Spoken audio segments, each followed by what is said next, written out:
hope y'all ready for another beautiful day. I hope y'all had a great weekend. I hope y'all ready to get it in like you never got it in before. But right now, you are tuned into no other than the Remix Morning Show. And let me say that with something else. The Remix Morning Show. All right. Now I go by the name of the Ear Doctor, this Black Power Media. Let me introduce you to our host. We got no other than Dr. Jared Ball. Jackie Lukeman. And Lucretia Williams. Sky is the limit, you know that you can have.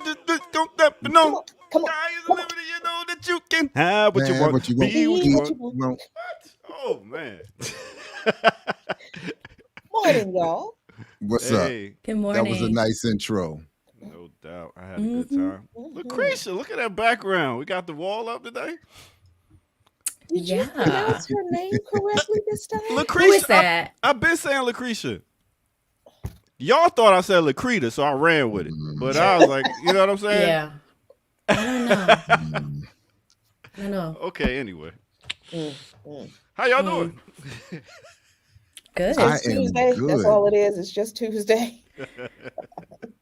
Yeah, the energy was, this morning, but we here. Oh, okay. Now, you know, I'm not drinking any coffee this week. No, I'm doing vegetables, fruit.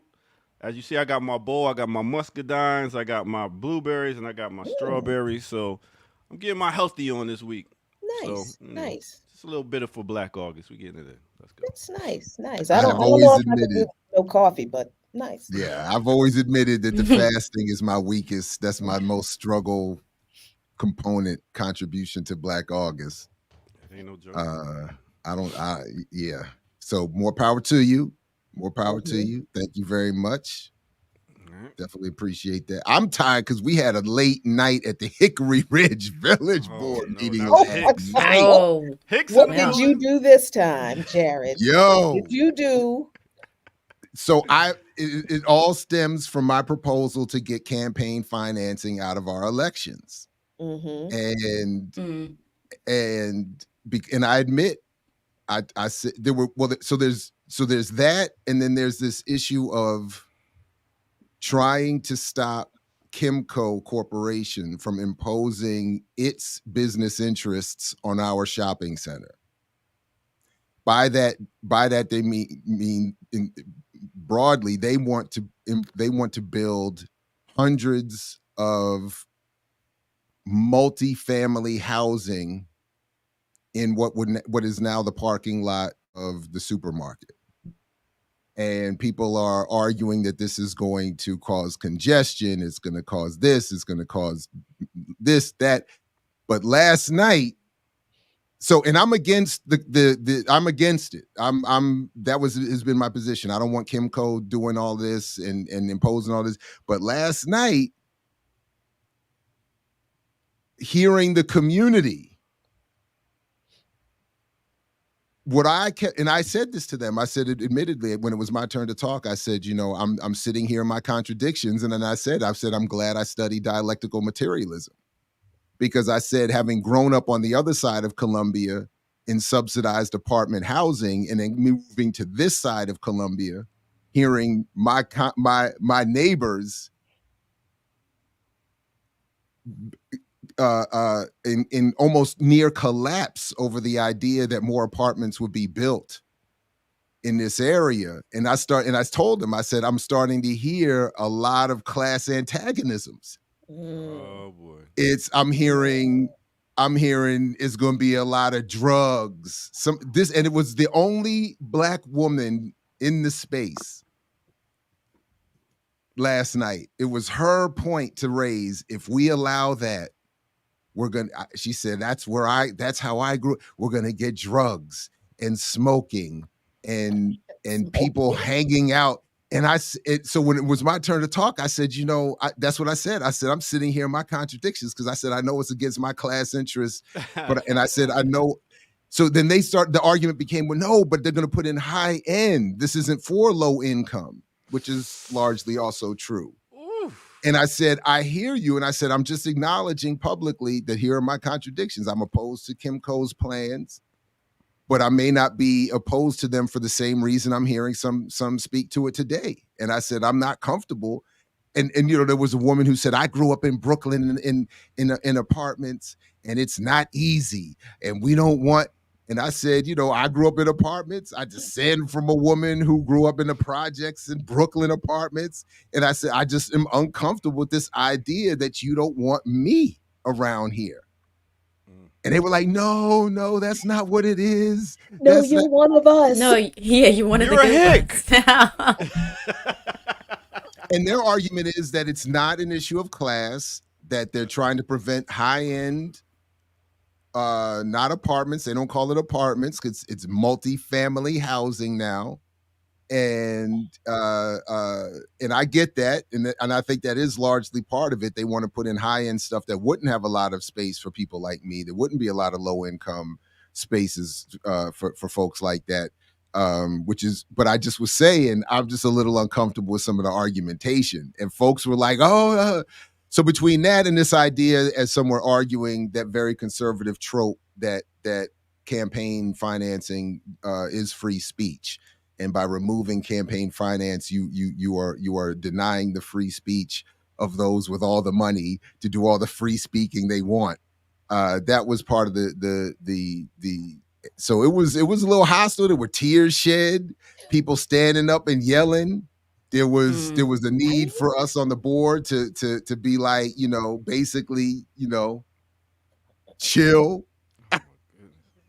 But I just was, and then I'll stop here. But I was just like, you know what, man? I was like, this is why these are not the spaces I want to be putting in this kind of energy. I'm not interested in these kind of arguments. That's what I've never wanted to be. That's never where I wanted my activist energy to be, because it's very.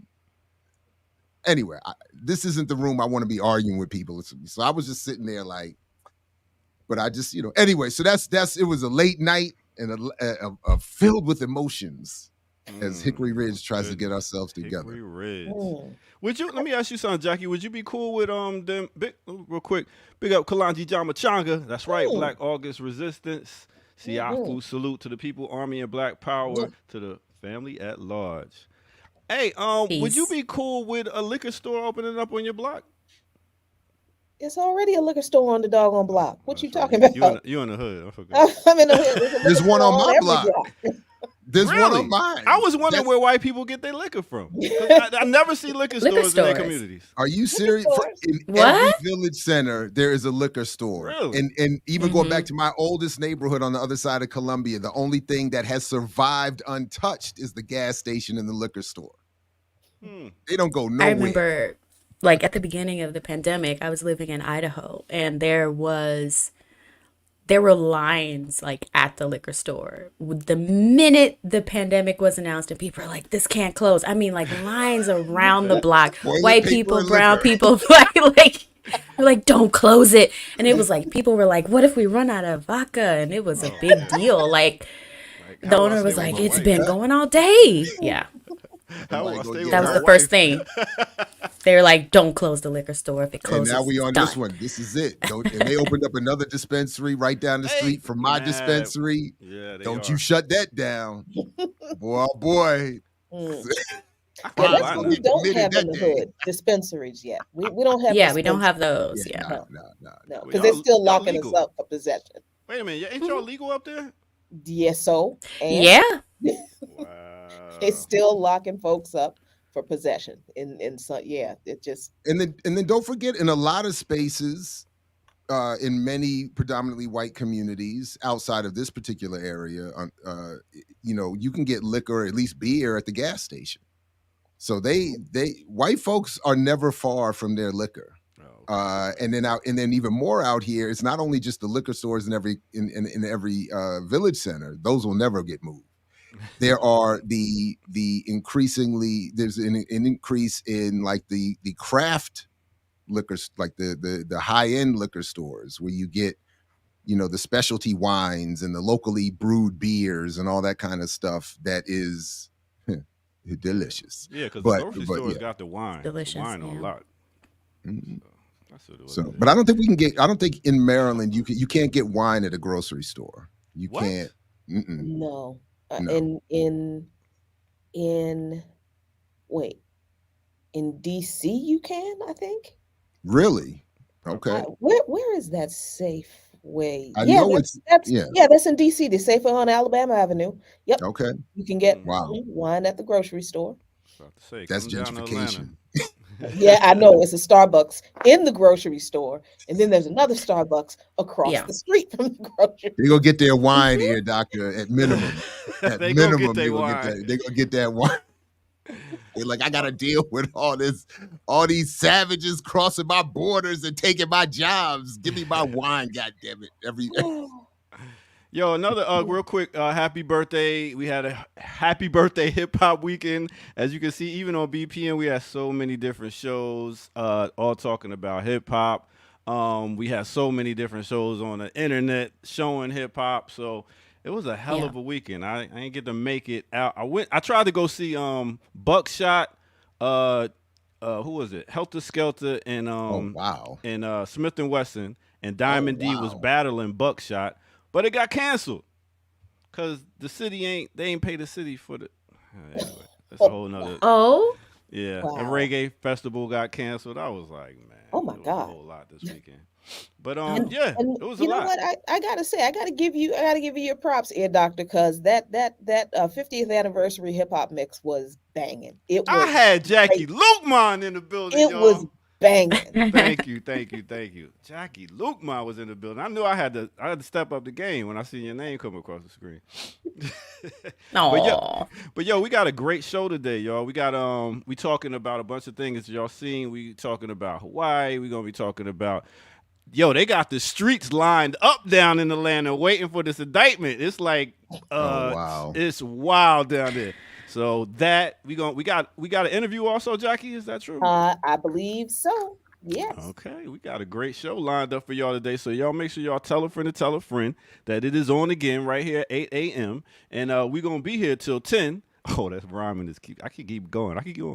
But but yeah, we're gonna be here. So make sure y'all tune in and hit that like button and let's get it. Right here as we get to our first break, right here on no other than the Remix Morning Show.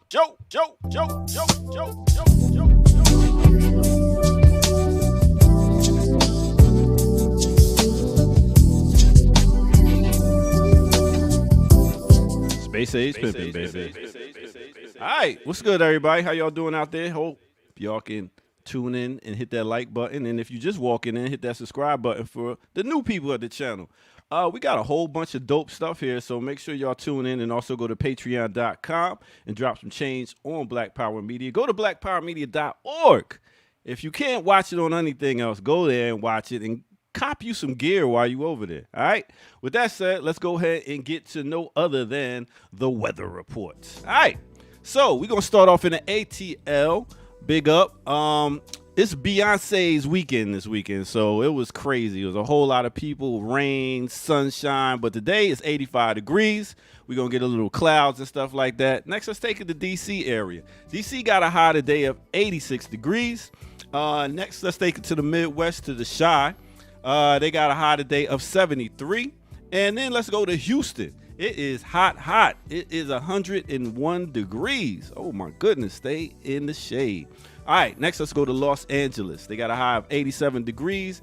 And then Puerto Rico, they got a high today of 88 degrees. And next let's take it to Zimbabwe.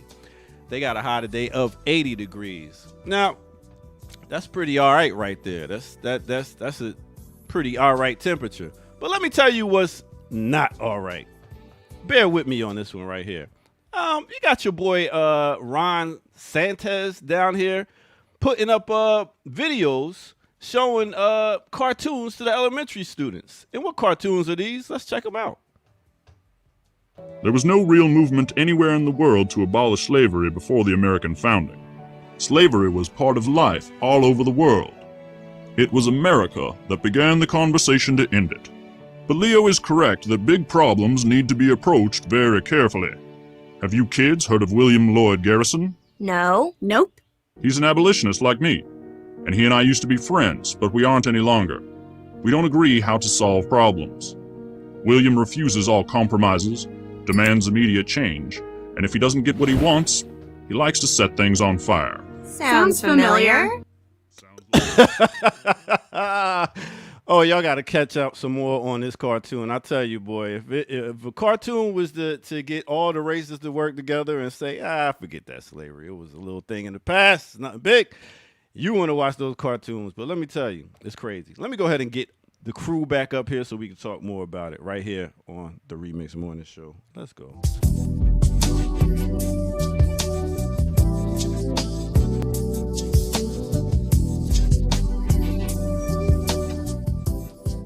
Yeah.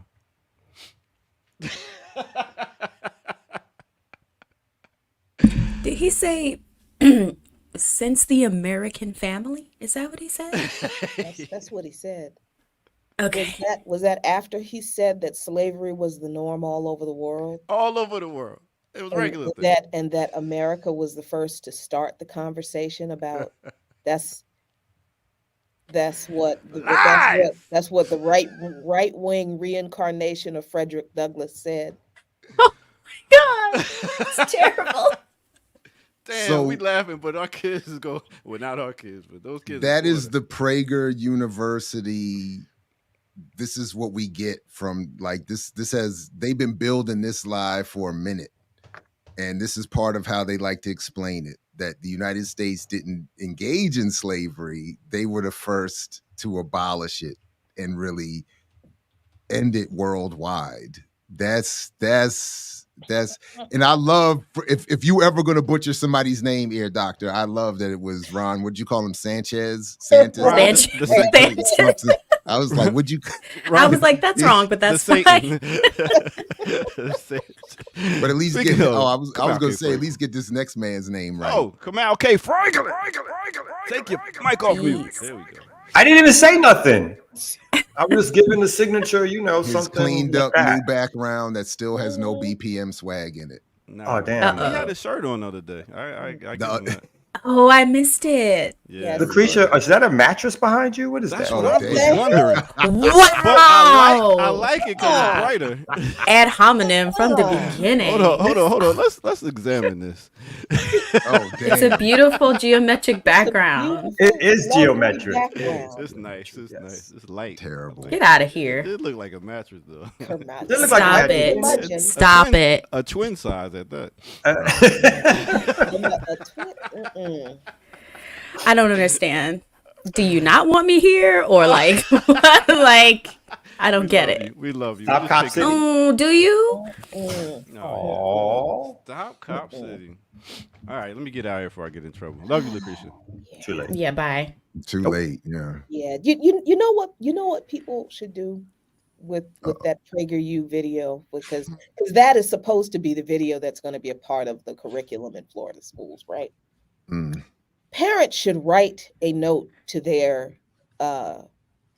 schools, to their kids' schools, telling them, I don't want my child subjected to any PragerU videos.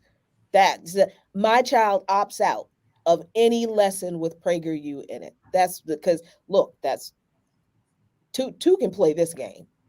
But see, we have to be organized for it to work. And there has to be something for our kids to learn our history, the real history of this country. There has to be an apparatus for them to learn what they're not going to be taught in school. So there's a lot to this that the response has to be. But I think the first and the easiest part is take your kids out of them history classes. Don't let your kids sit in those classes. And if you do, equip them with the knowledge to challenge that, the knowledge and the backbone to challenge it. And be ready for the call from the school and be ready to go right up there. Yeah. So why don't we do this? We should, because we don't advocate violence, we should intellectually. Oh, sorry. Okay. I was suggesting we intellectually slap that idea, or as Okay. Bob Brown has said, shotgun that idea and slap the map. And then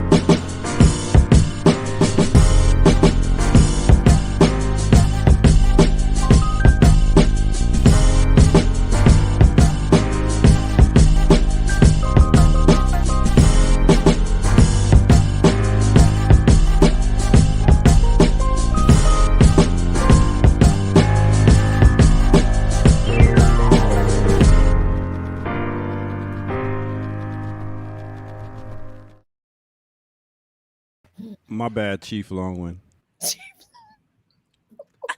Oh, What? wow. Chief Longwind? Is he called Hey. somebody? Who is that? Oh my gosh. There's something happening in the private chat that I need to know about? Is there an argument? No, not that I'm aware of. Who is he calling? Get up here, doctor. Who did you just insult? This time. Jared. This time. That was Jared? Yeah. You called him Chief Longwind? I didn't mean to cut him off while he was talking, but he was just going for a Oh while. my gosh. What is wrong? Oh, the anger. Damn. Oh my. Didn't he just get back? Damn. Exactly. That's But as I soon mean, as you came in with an insult, Kamal. You really can't. I mean, I how insult? are you upset? sir? Oh. I Yeah. didn't insult anybody. Okay. Rewriting history, just like PragerU. It's fine. Just like Prager. Oh, Just like It's fine. It's fine. D. Sanchez. Just like D. Sanchez. D. Sanchez. And speaking of violence, let me just say, advocating violence. Let me just say, for those of you who didn't see People's Power Hour last night, I interviewed my dad and interviewed my dad and his wife and my aunt, and I wanted to talk to them about what it was like for them growing up in a small town, and in response to this Jason Aldean bullshit. And in response to light skin,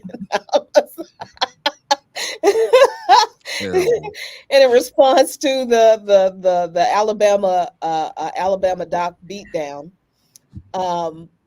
and I knew some of the stories because he had told me some of the things before, but there was so much more I did not know. And when I tell you, my father was a G always, and just like a legitimate gangster. That man told me he was a gang leader. Okay. And the things that it just, yeah. So apparently my very holy family are a bunch of country gangsters, and I am a gangster princess, and I'm pretty happy about it. Actually. I like that. He was a gang leader.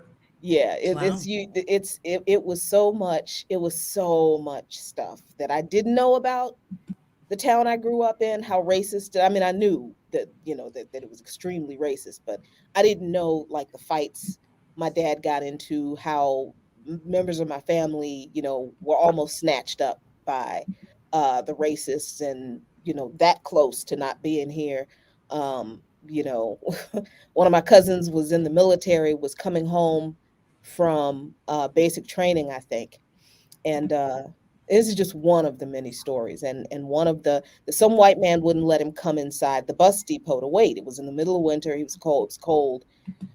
So apparently my cousin beat the white man to within an inch of his life. And when the bus came, hopped on the bus, went on back to Camp Lejeune. So these are the kind of people I come from. This whole idea that Black folks in the South, we're meek and mild, and we're begging the white folks, please, master, don't hurt us. Oh no, that ain't never been true about us. That has never been true. So it was great. It was great to hear my dad, who is an elder in the Church of God in Christ, extremely holy. He and I don't agree on everything in regard to faith. But it was hilarious listening to this man talk about how he kept his friend in his pocket.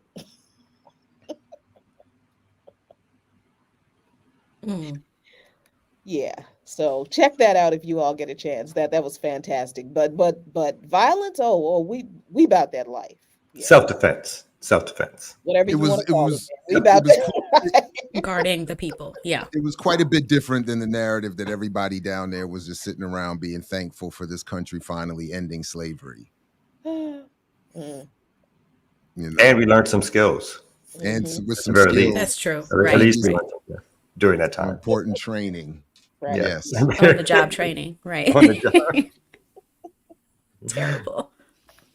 God bless America. From chattel slavery to wage slavery. And it was also deep to hear you talk about specifically. I mean, at one point you talked, Jackie, about, you said you went to school with the children of the white folks that harassed your parents. Yep. With the children, right. The children of right. That's right. I said it right. Mm-hmm. Yeah, the children of the people who terrorized my mom when she integrated her high school. And that's where this whole conversation came from, that um I posted on Facebook after this Alabama brawl thing. And people were like, wow, black folks in the South are finally rising up. I'm like, what you mean finally rising up? Like, my family, my people were like, y'all can mess with us if you want to. Come show up at our house if you want to. You ain't gonna leave. I mean, it's so I posted that, and that threats were made against my family at a school board meeting that was about the discussion of these 5 black kids who were going to integrate the high school. My mom was one of them, and 4 of her cousins, because it's a small town, so we're all related. um, and my grandmother told me that at this school board meeting, the white people were. She said they scared her. They were horrible, and they got up and they threatened our families, and her brother, I can't remember if it was her brother or her brother-in-law, but somebody got up and said, y'all can show up at our houses if you want to. You Ofays show up at our houses if you want to. You ain't gonna leave. Okay. I used to love that one. That's a classic. Yeah. And as scared as my grandmother was all the time, putting my mom on that bus with those kids every day, she said, I prayed, but I kept that shotgun by that door. So that's where that conversation came from. My dad saw that post and he called me and he said, "Oh, I can tell you some more stuff about that and what happened." And he started telling me all these stories, and it was just, so I was like, "Yo, I gotta interview you. I gotta have you on so you can tell the world this kind of stuff." And it was great. It was fantastic. I like Jackie, shotguns. I definitely have to check it out. I like shotguns. I too like I shotguns. do. Shotguns for those who can't really shoot. Yeah. Just like, if you're just in the area, bam. You can't miss. You cannot miss with a shotgun. Can't miss. Yep. Can't miss. No, yeah. Because I'm always terrible with a handgun, but you don't need all that. Like, I get it. Like, when you see in movies or TV, people missing people with handguns, and you're like, come on, man. How did you do that? Yeah. I'm like, yeah, I get it. Because that'd be me. I'd be like, pop, pop, pop, pop, pop. Everybody still be standing. I'd be like, God damn. But that shotgun. Mm-hmm. I saw this video. Most of the time, all you need to do is just what? You still gonna come? I don't think so. I saw this video. This is a few years ago in California. Some lawyer, I think he was getting shot. I think his client was trying to shoot him or whatever like that. But basically, he was like dancing around a big tree, like, they're going back, and he kept missing. You remember that? Like, he kept missing, and he's running around a tree. Yeah, I was like, how the hell are you avoiding getting shot by running around a tree? But then it was like, oh, it does take a little bit of. And a few times I've done some training, it's like, oh, I can see how you can, think you aim in directly and then you really aim in too low or off to the right, unless you who got time for all that? I think you're right. Yeah. I mean, TV and movies have ruined it. Everybody got all this perfect aim. We just watched Harlem Nights last night. Eddie Murphy, pop, pop, pop. All 3 of them fell. I was like, that's not real.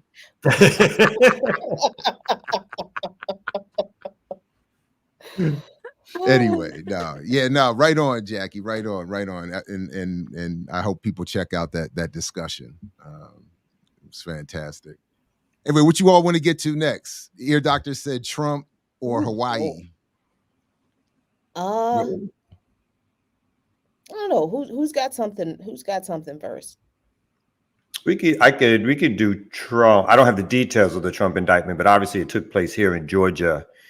And we stumbled into it by doing a rally against Cop City. So I can add that in. We had like one of our biggest media days around Cop City just because we stumbled into the Trump stuff, where they blocked off Fulton County courthouse, but there was no one there. There literally were no protesters either way, no supporters or no anything. But they made it this huge media scene. And when we walked over from one courthouse to the Trump court, to the Fulton County courthouse to take advantage of like the fact that we knew all the media was going to be there. We got into this huge confrontation with the police who just, I mean, every time they're just dumb. I don't even know what else to say. It's just like people who just don't follow. They have no indication whatsoever what the law is that they're supposedly supposed to be either following or making sure that you're following. Basically they're just dumb soldiers who do what they're told. And that nigga just got another display of that, but it was just so ridiculous the way the level in which they went to block off the area for a supposed huge showing, which is really was just a huge showing for, I think the DA's name was what, Charney Williams, if I'm not mistaken. No, Fannie Williams or something. Basically, this is just a huge show for her to get on the cover of the New York Times like she did, and to suggest that she is going after Trump and just sets her up for a run at some future political office. And that's all it was. Yeah, I found that last night, so I thought I'd share the screen. Oh, yeah. Yeah. No, it was back. It was like not only they blocked it, but they have this technique right now where they turned on all their motorcycle sirens to drown us out or to make us pull back. And it's ringing, and for 5 minutes afterwards, it was just ringing in my. Thank you, Fannie Willis. I appreciate that. It was ringing in my ear, and everybody's, because that's what they did. They wouldn't listen. They wouldn't pay attention. Of course, they told you had to go this way. After telling them, having some big argument with one of the cop commanders about what our constitutional rights were for a street that wasn't completely closed down. Then they let us go in, and they had some other cops come out and move us out 5 minutes later. So it's, and it's one of those things that does lead to people getting aggravated and irritated. There was some pushing and shoving kind of thing. And it's like, it's just like a ridiculous scene, because it's not about, again, it has nothing to do with the laws. It has everything to do with control. But there was no crowd out there pro or opposed Trump. This was really just a press opportunity for the Fulton County DA to say that they're going after somebody, and then they get their 5 minutes of fame, and it sets them up from some larger political office. Yeah, I did I tell you that I don't care about Trump and these indictments? I mean, it's not that I don't think it's important. I just what's happening to Trump is what has been happening to us, but for different reasons. Our organizations, Black radical organizations, have been organizing and agitating for justice and equality for our people. Well, not even equality. That's not even accurate. Justice for our people, and to overturn this unjust system. Trump tried to overturn an election. I mean, he literally tried. And regardless of how you feel about how fair elections are in this country, they are not.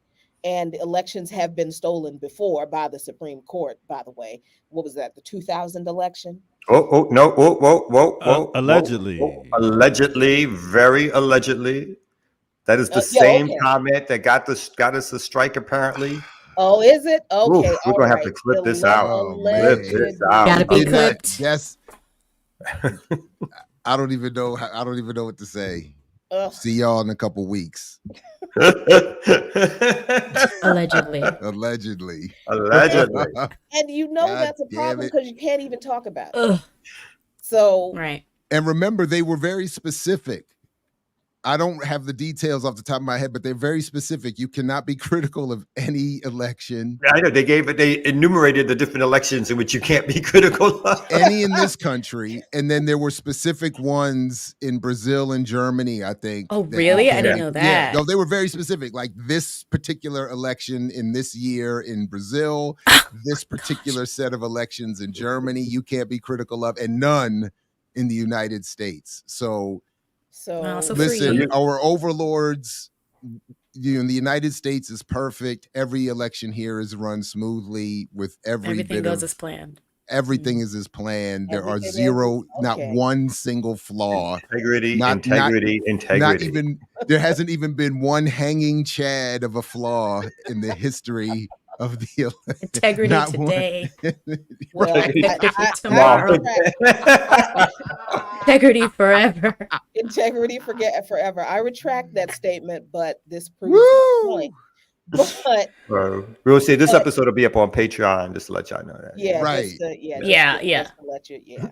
But the fact that Black radical organizations have been charged with RICO offenses, not for doing anything illegal, grand jury, but for organizing, literally for organizing. So, I mean, yeah, this is a big deal. A former president has been indicted 4 times. These charges are very, very serious. I like it. This is like 4 times, not even once anymore. No, That was his now it's like 4th indictment. 4 times, and all of these. I don't. Okay, yes, it's a big deal, I guess, in the history of the presidency that a U.S. president is indicted for anything. Understanding that every U.S. president should be indicted for war For crimes, something, yeah, for war crimes. for something. Yeah. So let's listen to Fani for a few seconds and hear her statement, her truthful, righteous statement on the indictment of Trump.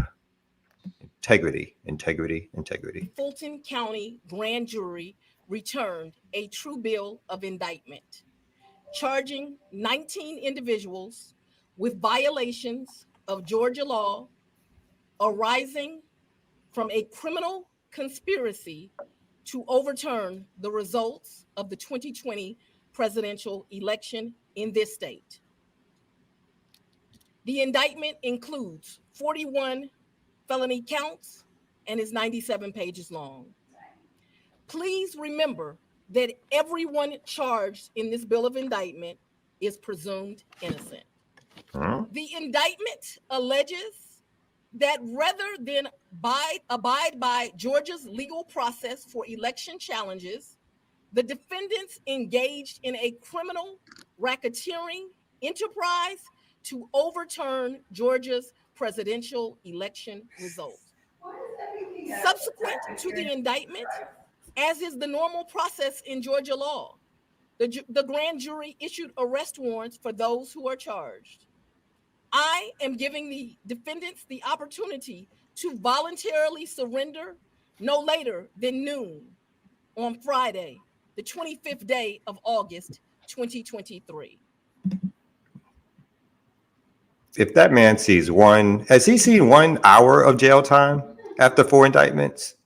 I don't see it. I mean, if I was indicted 4 times, I mean, 4 in 4 separate jurisdictions, and he's not seen an hour of jail time. So I mean, it's just a huge public show. It's like not even 30 minutes of jail time. It's not a minute. Hello, Mr. President. Can we come over here, Mr. President? Can you take that picture, Mr. President? Do you need a snack, Mr. President? We'll get you out of here as soon as possible, Mr. President. We're sorry for the inconvenience, Mr. President. Yeah. So being indicted, being indicted doesn't affect your run for president like at all. Like it's got just. Well, and that's the thing. If he becomes the president, all of these indictments they have to be put on hold because he'll be the president again. Right. And then even if he's convicted before the presidential election, which I don't see, I honestly actually don't see, I actually don't see a trial happening before the election, even though they're going to push for some of these trials to happen before then. I don't see it. But in the event that I'm wrong, if he is convicted, he can still run for president. So he can still be president with a conviction. And the other distinct thing, I think part of his what's been his defense team's work has been to attempt to overload the system with motion practice, to as much as possible, even delay the possibility of some sort of trial on any of these facts, so that it does push into post-election possibilities or whatever. So yeah. So just to Jackie's point, this story is of so little interest that Sister Erica, who is now back populating our run sheet, overflowed the run sheet, and this is not even one of the stories on there, to Jackie's initial point. So Erica is already on the same wavelength as Jackie. Welcome back, Erica, who, again, I'm very honored to be working with on her dissertation committee. Nice. And my only issue is she has me reading some of the worst economic analysis and scholarship I have ever seen in my life, from people who are very well paid and platformed to say the most nonsensical things about why people are poor. Long story short, it's their fault.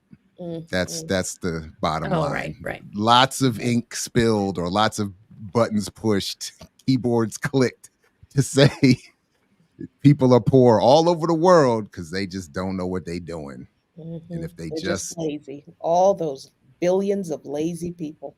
Yeah. By the way, real quick, and I just got another email, just as a quick segue, if anybody wants to pick a story,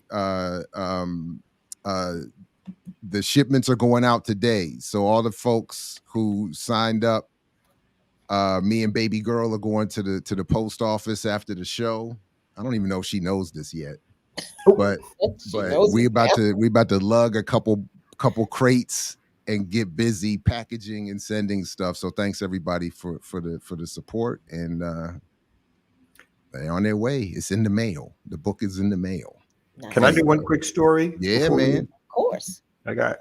So this is also a New York Times thing, but it just struck me yesterday because I never saw the whole movie, but this movie was a big hit, and then I heard. Yeah. Oh, nice. I was gonna do that. Good. You're gonna do that?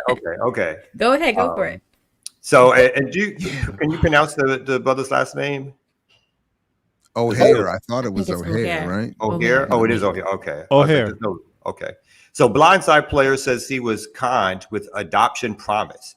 Michael O'Hare, whose life was depicted in the 2009 film, says in a lawsuit that he was never fully adopted by the family that took him in and was swindled into signing away his decision-making powers at 18. As folks probably remember in the movie, Sandra Bullock played his adopted mom, and she was looking out for his rights and had to support him, and he was kind of portrayed. Savior. She played his savior. He was kind of portrayed as sort of a dumb ox in some ways, at least in the previews that I saw, who needed her to sort of usher him through into adulthood by standing by his side and pulling him at his ear and all that kind of shit. So it says the former NFL player Michael O'Hare, whose journey out of poverty and into football stardom was dramatized in the 2009 movie The Blind Side, asked a Tennessee court on Monday to formally end his legal relationship with the family that took him in, claiming that he had never actually been adopted and had been tricked into signing away his decision-making powers so that the family could make millions of dollars off his life story. That's again in the background going, oh my God.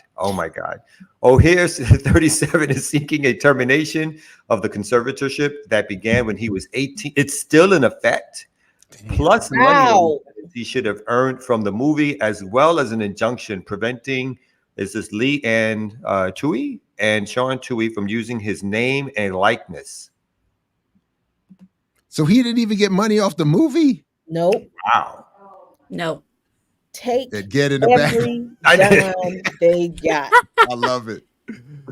The lawsuit also claims that O'Hare, who started living with the Tuis at age 16, unknowingly signed away the rights to his life story to 20th Century Fox in 2007. They said The Blind Side, a hit film. Sandra Bullock, who played the mother, negotiated a contract. The Tuis negotiated a contract of $225,000 plus 2.5% of future defined net proceeds for themselves and their biological children. Others say in the lawsuit that he received nothing, while the movie generated more than $300 million in revenue worldwide. No response so far from the family. It says in an interview with the Daily Memphin on Monday, Sean Tui said that he had been devastated to hear about the lawsuit and that it was upsetting to think he would make money off of any of our children. Tui said that he would be willing to end the conservatorship and that everybody in his family, including O'Hear, got an equal share. Oh, he got an equal share of his life stories from the movie, about $14,000. Oh, the $14,000 was the equal share? That was the equal share of That's the about film. okay. You know what? Sue those people and they kids and take every dime they got. Every damn dime. When that movie came out, I was like, this is gross. Like, Mhm. I watched it and I'm like, ew, this is really gross. But I didn't, and I didn't like it because of that, because it's like, oh geez, this is just like another white savior picture. Just Jesus Christ. But With I Kamau, I didn't even make it past the previews. but I mean, I had no Eh. idea that, and the father just comes right out and says, we're willing to end the conservatorship. No, but in the movie, Bamas, y'all said y'all adopted the kid. Mm. And that you went And that to is his not the mother same who at was all. strung out on crack and asked nicely. And she was happy. Oh my God. Yeah, somebody texted me and said that the Vernon philosophy is undefeated, and I have to agree. I did not. The Vernon philosophy was in full effect for me because I've never seen this film. I just, on principle, would not. I'm just like, I'm not watching. It's kind of like I knew it was going to be bad. You knew it was going to be a white. Yeah, I savior. saw it and I was like, oh, he's larger. Oh no. Like it's What gonna was be that one of movie those years Green ago? Mile type things. Yeah. Right. What was that movie years ago where Halle Berry was the crackhead who lost her daughter to Meryl Streep? Monster Or Ball. Oh. Like that. No, not Was it Monster Monster- Ball. No, The one where she No. loses the kid to Meryl Streep. Isn't it Meryl yeah, Streep? yeah. Was it Finding Isaiah? Yeah. That's the Yeah. last. Saving And Isaiah. funnily Yeah. enough, I saw that movie with the eponymous Vernon. And I think that Wow. is we watched that movie years ago. We saw it together. And I think that is that maybe pushed him over his own edge. And I think since then, I haven't seen it either. I was like, nothing like it ever since. I was like, I will not. Nope. It's too much trauma in that. I mean, it's like worse than regular trauma. Watching white people take credit for raising black kids is just Thanks, Lauren. Losing Isaiah. Losing Isaiah. Isaiah. I felt like that about the other one she did too, though. The was it Monsters Ball, where basically her Billy Bob. her husband is on death row, whatever. The kid is doing bad in school. It has like psychological issues or whatever. And the guard, it's the prison guard, right, that she has the affair with, who is a racist, who throws up after having sex with her because he's so disgusted. Oh wow! And then they later get back together or something. It was just one of the worst. I was like, who makes this movie? And one of the most graphic, like exploitive looking, like sort of sexual encounters, where again he literally just gets up and runs to the bathroom and throws up. And she won. And this is the one she won the Oscar, right? I was gonna say, she won an Oscar. Yeah, Oscar worthy. Yeah. And the kid dies, doesn't he? The son. I think so. Yes, and that was also part of her redemption, that the kid is out of her life. Right. Wow. Basically, yeah. Until she starts doing better. Her life gets better after the kid dies and stuff like that. And then people, I just, after that one, I was like, yep, no more Halle Berry. Nope. And people were like, how could you say that? She's a black knight. Nah, I'm sorry. Screw her. Well, why would you take this She's role? made it easy on us by not being in or participating in any good films. So it's That's true. I mean, it's easy to boycott whackness, but yeah. Make me feel good. Oh God. Oh man. Not the earwig that I'm not going to be able to get out of my head for the rest of Yeah, I remember when that movie came out, The Blind Side, and people were like, this is going to be so great for adoption, and like, look, and people started to have really terrible non-nuanced conversations about kids with developmental disabilities. And I was like, this is really not, and this came before the conservatorship conversation that I think like Britney Spears's case brought to media attention, and I think like Amanda Bynes as well, and like what that was and how terrible those things can be in the wrong hands. And I think, yeah, it was just awful. I didn't watch it. I looked at that story too, and I never thought I would feel sorry for Britney. I actually felt, I was like, damn, she got done wrong. I was like, I had no idea. Anyway, yeah. And for clarity, of course, I have no idea if he was legally adopted. But the conservatorship is basically giving control over his finance and resources, Michael O'Hare, to the family. And again, it seemed like, at least from this story, that this is now post his NFL career.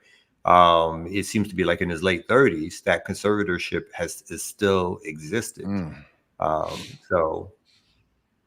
Yeah. And remember in the movie and the narrative that came out of the movie was that they adopted him, that they legally adopted. Right. This is the first time I think anybody is hearing about conservatorship. That I don't think that word was a part of this whole conversation about them, and that no, they said he was adopted by Well, them. I just want to make the distinction. Yeah, Right, adopting is what the conservatorship is, having control over the resources Mm-hmm. and money and stuff like that. Yeah, there's never. Yeah, I mean, that wasn't essential. I haven't seen the movie, so I shouldn't say that. You guys who've seen it can say.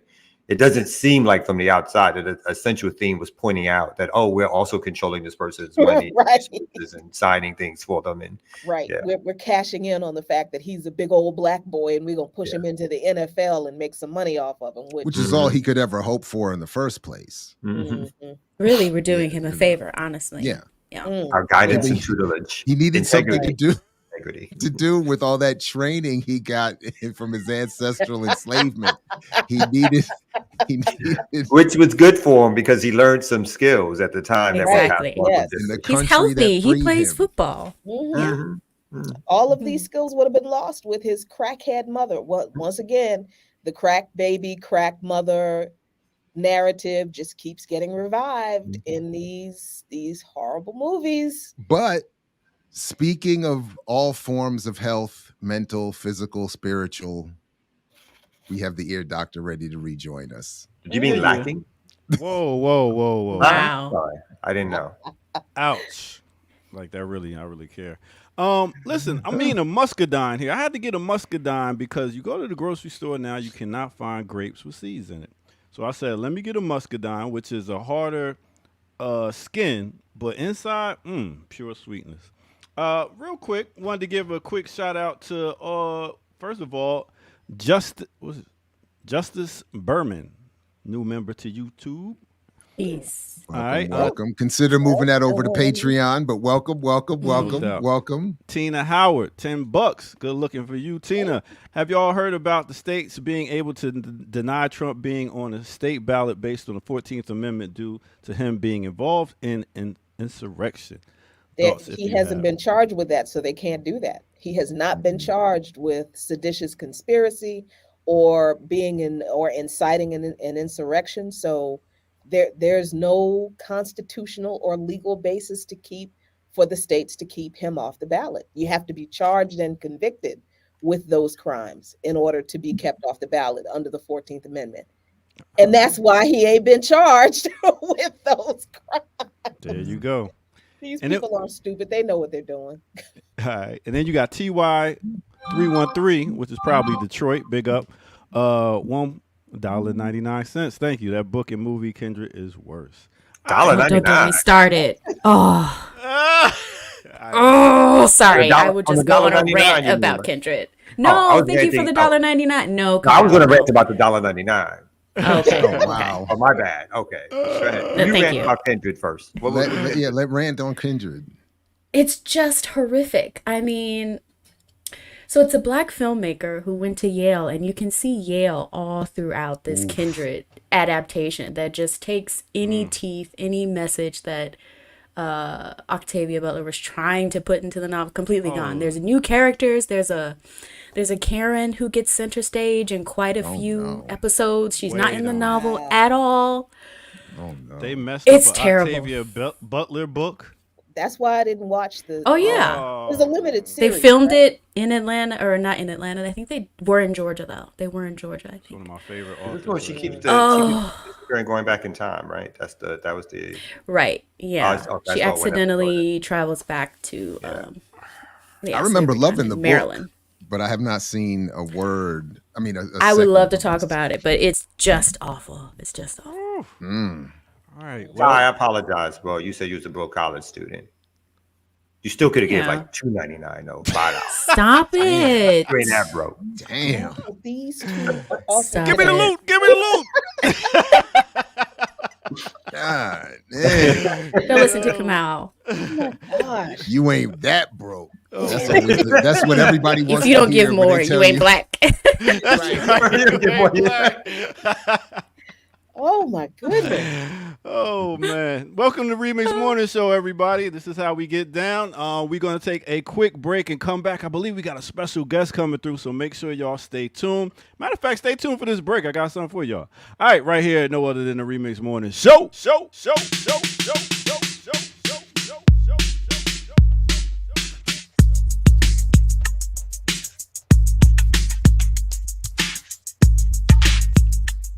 Yo, rock. What y'all know about LL Cool J back in the day? Boy, what? All right. Hit that like button if you're just getting up in here. Hit the subscribe button. If you're new to the channel, go to patreon.com and go find Black Power Media and check out all the stuff that you won't see here on YouTube. You'll see it there, though. Become a member. Get down with the team. All right. With that said, we want to get to, what we going to get to? All right. A quick artist spotlight. Now, let me do it like this. This artist I want to talk about right here, he goes by the name. Damn, I ain't even. Did I get their picture? Oh man, I'm bugging. Anyway, I wanted to talk about Timbaland and Magoo. Yes, we just lost Magoo. In case you don't know who that is, Timbaland Magoo was a rap group that came out of VA. You had Timbaland, also known as Timothy, and then you had Magoo, also known as Melvin Barcliff. All right, and they formed back in 1989. This was they, like I said, hailing from Norfolk, Virginia. They got together and they came out with their debut album, "Welcome to Our World." It had the high chart single "Up Jumps the Boogie." You know, a lot of people compare his voice to Q-Tip and stuff like that, but yeah, they put that one out right there, and then they came back with another album called "Indecent Proposal," and then after that, "Under Construction Part 2" in 2003.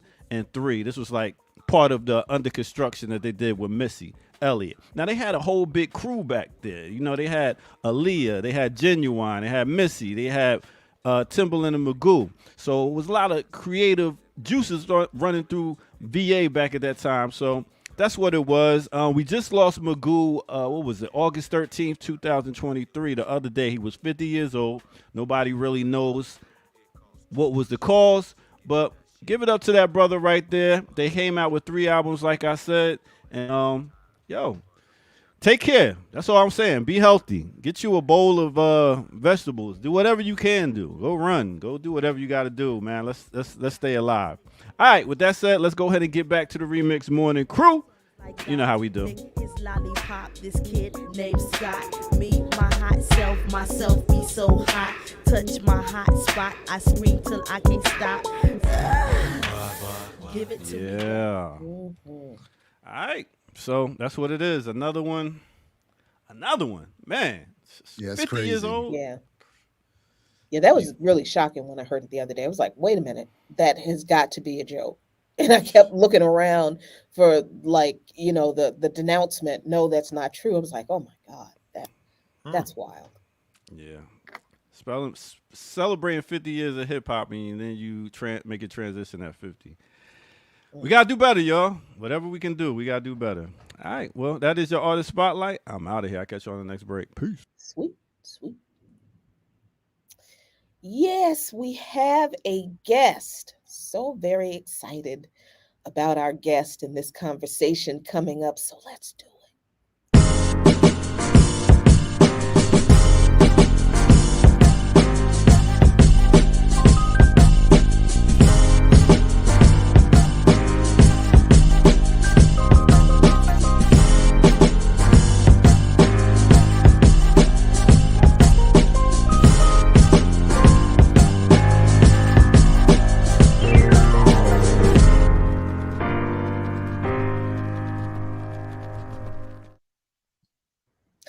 Welcome back to the Remix Morning Show, everyone. And I am so excited to welcome our special guest today, Claudia de la Cruz, the co-executive director of the People's Forum. If you're not familiar with the People's Forum in New York City and the amazing work they do, you really need to get hip to them. I'm in the midst of catching up on my summer series classes on Pan-Africanism. Just when you think you know everything or know enough, here comes the People's Forum with great teachers, great information, and a fantastic political education series to humble you and to fill you with so much more knowledge. Claudia, thanks so much for joining us. Thank y'all for having me. Thank y'all. What's up with the ear doctor? I love these. I love these sounds. Don't encourage them. Don't encourage them. Hi, y'all. Hey. Welcome. Good to see you again. So, Claudia, I wanted to have you on to talk about this piece of trash right here. Damn. Well, okay. The New York Times in general is a piece of trash. But this article in particular claims that there, as the headline says, a global web of Chinese propaganda leads to this U.S. tech mogul, this guy right here.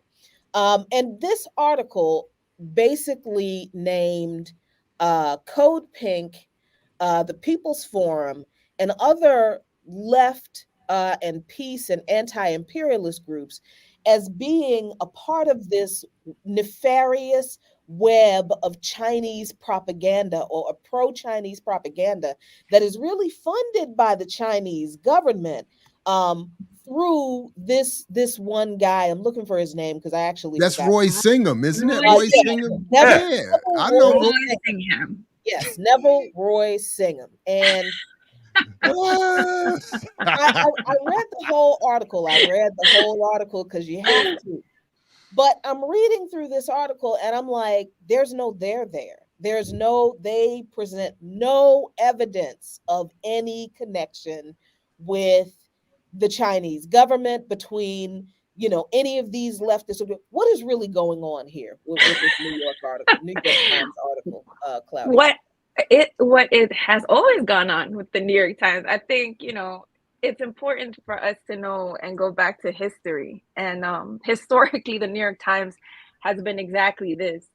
And it's important for us to ground ourselves in the history of Paul Robeson and the history of Claudia Jones and the history of so many labor organizers, in the history of the Communist Party of the United States, that was very much dismembered and persecuted by the ruling class and its state, including the New York Times and other media outlets that do precisely that. And so I think being able to know that history is important. Malcolm X told us once, if you're not careful, the newspapers will have you hating the people who are being oppressed and loving the people who are doing the oppressing.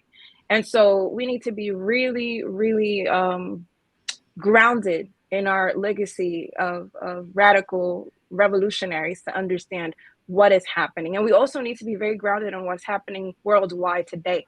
Like, we're entering a new Cold War, and we need to be really, really clear about the unofficial religion of this country, which is anti-communism. The United States abhors anything that has to do with any type of path outside of capitalism and imperialism. And so anyone who speaks against it, anyone that mobilizes or organizes against it is a target, has historically been a target. Like when you look at the Red Scare and the times of like the original McCarthyism period, we see the orchestrated effort of dismembering Black militancy specifically. At that time, there were a lot of labor organizers. Again, I mentioned Paul Robeson, but W.E.B. Du Bois was persecuted and imprisoned at 80 years old for doing the work that he was doing. And so, J.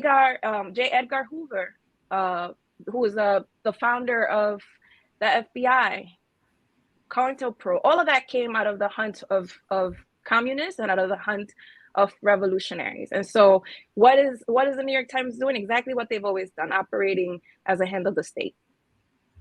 I mean, to jump in real quick, like Roy has always been somebody like in terms of organizing, heard of him, don't know him, but all like I always seek questions and answers. Like, so who is this dude? What's his history? Who is he given to? How much money he got? So those are all like background, fascinating questions that I'm sure, and even I would say for me, like when I saw that article drop, I was like, oh shit. It's like, oh, and I think it's the second article that's dropped recently. One of several. Yeah, So apparently he's been put on the radar because if he's not a billionaire, he's close to it. He has a lot of resources, and he gives them out to left causes that he believes in, and creates institutions that he believes in terms of furthering a left pole, and not only internationally and here in the United States. But when you read that New York Times article in particular, it's really just ad hominem attacks, and anything that it doesn't even seek to dissect what he actually believes, as opposed to seeking to say that anything that he does is Chinese propaganda, which is classic New York Times propaganda, as you're saying, as opposed to any real story around even having it, not that I expect this from the New York Times, but any article about anybody who's involved in any sort of political ideas or theories, investigating the ideas, talking about what this person believes and who counters that, or what's the purpose behind the institutions that are being built. I at least would have been satisfied if somebody would do an article like that that Roy participated in, to say these are my intellectual leanings and ideas, because I don't believe in, I'm not saying Roy is this, I don't believe in any shadowy figures giving resources and money. People need to be examined and talked about, and what it is their platforms are and so forth. But this article from the New York Times was just from beginning to end. If I didn't see the word Chinese propagandists like 45 times, it was almost like a bell or a whistle to go off. So it was nothing investigative about it, and it led nowhere. It said nothing about tying him to anything, which could even be like halfway thought about some sort of foreign intrigue. So what, he knows people in the Chinese government. So do every corporate leader who does business in China know everybody in the Chinese government. So, and what happened, and suppose his ideas do coincide with the ideas of communism, and or supporting other nation states in terms of their views of how to eradicate poverty and so forth and so on. Again, it's one thing to investigate the ideas. It's another thing to be accusatory and just discard any of the ideas for the purposes, obviously, of American propaganda and capitalist propaganda around who so-called your friends are and your enemies are. I mean, I think that's very important, and I think noticing the way in which the narrative is developed, right? Like, kind of creating this narrative that allows for them to, someone like Marco Rubio, come out and say, well, these folks need to be investigated because they haven't signed themselves as foreign agents. Like, this is all a accumulated effort. It's not kind of coming out of a vacuum. There's the reenactment of FARA, that was a law that was created in 1938 to persecute, folks that were working or even traveling or even posing themselves in relationship to the Soviet Union or to China or to Cuba at that particular moment, was utilized. It was a law that was put into place precisely to crush any type of solidarity and connection to anything that was socialist or communist. FARA, look it up, because that is what they're utilizing against the African People's Socialist Party right now. That is what they're utilizing around, like, organizers and workers who are of Chinese descent that have relationships with their embassies, with their consulates, and they're being persecuted because they sent a text message, And so it's as simple as that, or because they attended a meeting. And so these are the weapons that are being utilized against movements, against the left. And so some people might read it and be like, okay, well, I'm not connected to this dude or that, whatever, and it's not affecting me. But at the end of the day, anyone who's standing up and doing a certain type of work that is effective in a moment where crisis is deepening, people are feeling it worse every day, and they're coming closer to class consciousness. And this operation is precisely to stop people from moving from class consciousness to socialist consciousness, from moving to a space of saying the Democratic Party, the Republican Party aren't responding to us. We need to create an alternative here and start looking at references outside of the United States into the global South, including Africa, which are leading, like they are in a process where they're leading national liberation struggles at this particular moment. It looks different. It doesn't look like the 60s and 70s, but people are waking up against colonialism. And so if this happens here in the belly of the beast, what repercussions does that have globally to the imperialist project? And so that is exactly what they're trying to squash, like in any way, shape, or form. And they're utilizing every weapon they have in their arsenal. And the New York Times is one of them.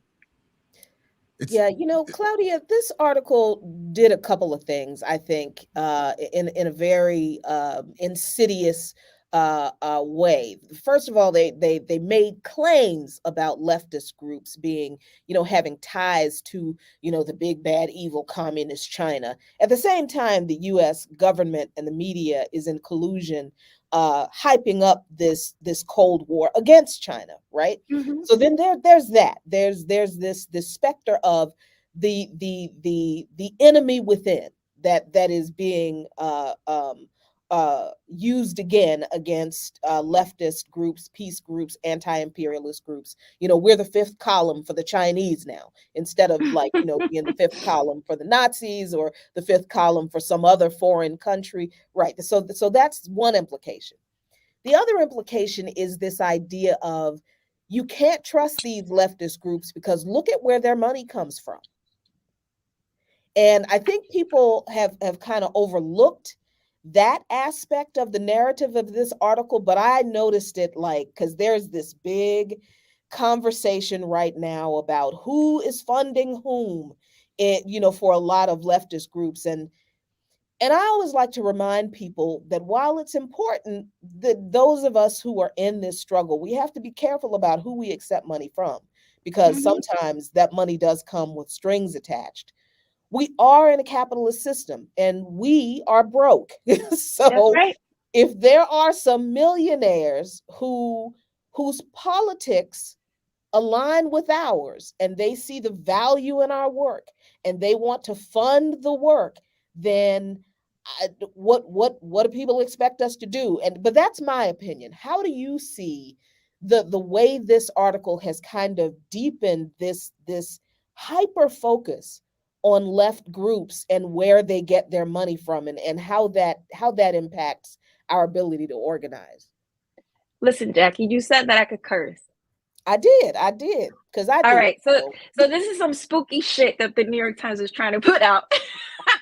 It's the spook. You know what I'm saying? Like, who is this man? And why is he funding? And behind this funding is that you have to agree to talk nicely about our enemies. That's the kind of narrative behind this shit. And I think it's important for us to think about, and I Kamal mentioned kind of knowing about him. Jared mentioned Roy Singham is a comrade. He's a Black communist. This man is of Indian, Sri Lankan, Jamaican descent. He is not a white funder that has an ultimate motive to dismantle. This man responded to the New York Times saying, I fund these projects because I'm politically aligned with them. Funders, usually, who are funding nonprofits in this country, fund based on deliverables and the capitalist agenda that they have. And so ultimately, when we think about history, we think about Marx. Engels was necessary for Marx to do the work that he needed to do. You will always need comrades who are in a position to be able to finance the work that is done, because ain't nobody got shit precisely because we live in a capitalist system. And there are infrastructure that needs to be created. And there are people that need to be assigned specifically to do the work that they need to do to advance struggle. And so when we talk about Roy, we need to understand he comes from a lineage of the League of Revolutionary Black Workers in Detroit. He was a member of the Black Panther Party. He is a successful businessman because it was also part of his political task to do so.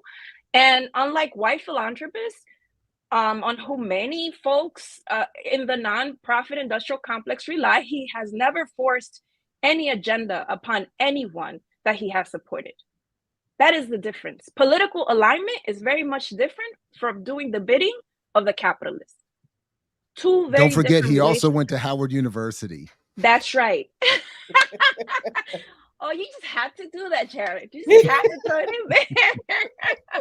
But you know what I'm saying? I think, you know, it's a very different relationship. And for folks that have lived and have experienced this system, it's very difficult, even if you're in the left, to understand that the relationship between comrades and within political organizing is different. That the expectations are not the same. That there is not like, you're going to do this, you're going to do that. No, there has never been anything attached to the work that the People's Forum has done on any organization that is related to that funding. You know, we're very clear when we came into this work. I mean, I've been doing organizing for over 20 years. I've always been an anti-imperialist. I've always been an anti-capitalist, and I have been a socialist since I was 14. I'm 43. Who's gonna come change that shit now? And so I think it's important for us to kind of look deeper, because these narratives are created precisely to cause division. And there's always a question within movements, unfortunately, like, oh, why are they getting funding? Why are we not getting funding? Why is this? That's always my question. Yeah. So Roy ain't serious until he gets the money to Black Power Media. So that's what I was Don't get Kamal started. Hold up, though. Don't get Kamal started. But he's right, though. Yeah. When I met Roy, twice a day. We're gonna go into the personal stories. Go ahead, Jared. No. Because when I met Roy, and that's it. Reading through the article. First of all, Claudia and Jack, everything you all have said, the context is perfect. But reading through the article, I'm like, other than the People's Forum, he seems to be having the same problem he had when he met me and Glenn to fund the first round of Black Agenda TV. And he was talking about, I can't find Black outlets to support. So Roy, my man, let's reconnect. Run us some bucks. We right here, ready to take on all the fun. All your Chinese propaganda money. All that Chinese propaganda money. Come on, bring it right here, my man. But no, but to your point, Roy was very clear. Because look, I'm seeing I saw the People's Forum listed, shout out, all respect due, but it's a lot of Code Pinks. I know he married into that family or whatever. It's a lot of what's the other one that I saw? Married into Legacy? He did. Like, that's what the article's talking about. That is and true. Then what that did is true. In fact, where we all met was in the studios of Democracy Now!, where he was supporting them at the time. And where I always reminded that the blackest man in the room was literally pushing a broom across the floor of those studios. But anyway, but at the wedding, and according to the article, where it's the Eve Enslers, it's the Amy Goodmans, it's the Medea Benjamins, and I'm like, so if anything, I'm like, is that the left? Is that what the New York Times is also trying to slickly do and define again the far left as Code Pink? And I'm like, hold up now. So Roy, in the spirit of Kamal Franklin, my man, we are over here, blacker and lefter, and ready to take on all of that Chinese propaganda money. Anyway. And I'm sorry, just one more point. The real point I wanted to make, sorry, Claude, to emphasize what you all were saying is that Roy was not saying to us, I'm looking for you to carry these messages. He was looking for us. He found us because he was looking to support people who are already doing work he supports. Anyway, sorry, go ahead. That's right. No, and I think it is kind of like that, what you were just saying, not kind of jokingly, but I know it's not kind of jokingly type thing. Like the whole, like, is this a presentation of the left? I think it definitely does do that. It does do that. It presents it in a very specific way. If you look at the People's Forum, it's a mostly young people of color project led by 2 Black Caribbean people. Young. I'm the oldest in the spot. You feel me? So it's like, if you want to talk about the left, it looks different. It just doesn't only look like that. But there's a specific reason why they also talk about the left in that way. Socialism in this country, anything that's socialism in this country, again, that's why I brought up Paul Robeson. That's why I brought up Claudia Jones. That's why I brought up all these different folks, because socialism hasn't always been white in this country. In fact, it's never been white in this country. And so it's important to understand that that Black militancy that they crushed in the 1930s, 1940s, 1950s, 1960s, where we still have political prisoners today, has had the worst repercussions for political movements and organizing Black liberation struggle in this country. And anytime there's the head peeks out of any Black socialism looking type thing, they want to crush it too. And so I think it's important for us to realize, like, the most movements around like labor that are happening across the country have a very Black and brown face. And that's a problem to the state. Even though these movements haven't self-proclaimed themselves as socialists, objectively they are, because they are for the rights of the workers. And so if that is what Black folks are pushing, that shit is always going to be crushed by the state, or at least they will do everything to crush it. And because of this article, Claudia, and articles like it, the People's Forum specifically was named on Capitol Hill from was it a Republican congressman who called for an investigation into the People's Forum? What happened there? The demon himself, Marco Rubio. Listen, I still remember when Chavez, he went to the UN and he was like, it smells like sulfur.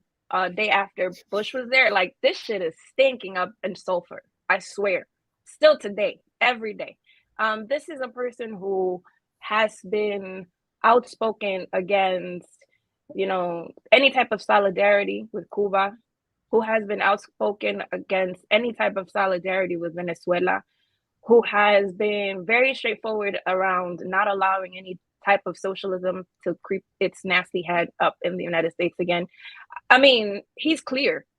I think we need to get clear. He's very clear, and so it's on brand for him to do something like that, including in the letter that he sent to the DOJ. It's kind of like, I've been telling y'all to do this and you haven't done this, like he is committed.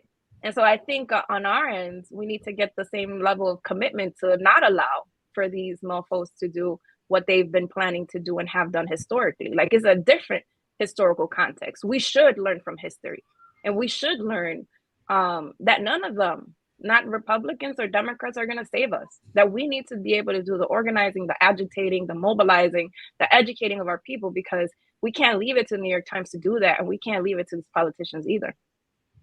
And on its face, that if the New York Times writes an article about you that's negative, the left needs to look more deeply into how they can support you, because it means that your work is being impactful, and it means that your work is not controlled by the two-party system. It means your work is not controlled by the agreed upon capitalist class in terms of what you should be promoting and instituting. So for me, that's a bellwether of good work, not a bad work. When the New York Times writes puff pieces about you being sort of a great social justice warrior, or a leader of this or a leader of that, that's when you should get worried about people. People should be like, oh, I'm doing something wrong here.